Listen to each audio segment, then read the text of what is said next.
Atsakymas į klausimą taip arba ne, 3 variantai. Pirmasis, antrasis arba trečiasis, įvairios situacijos, visatos pagalba,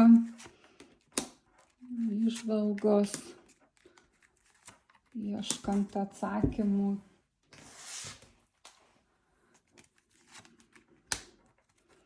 Ir jeigu nerandat dar atsakymų į klausimus, tai kreipkitės asmeniniai sesijai, kontaktai po video. Taigi pirmasis variantas, atsakymas taip, imperatorius ir dar kartą, čia stipri korta ir matosi ne imperatorius, bet aukščiausias žynys ir čia rykštė.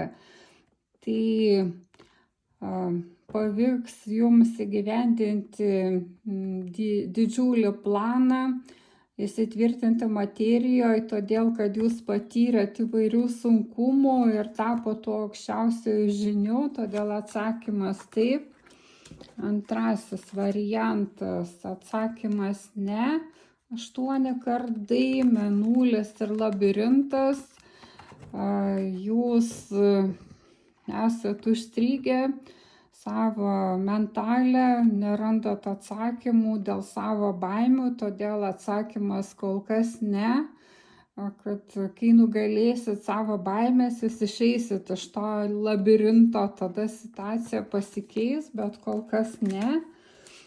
Ir trečiasis variantas, atsakymas taip, karalius lazdų, imperatorius ir raktas, kad jūs suradot raktą į augimą ir tai buvo veiksmo energija, ryžtas ir todėl jūsų ribos prasiplėtė, čia gali būti ir karjera, ir įvairūs projektai, įvairūs santykiai, kurie perauga į aukštesnį lygį, todėl kad jūs ėmėtės veiksmų ir atsakymas taip.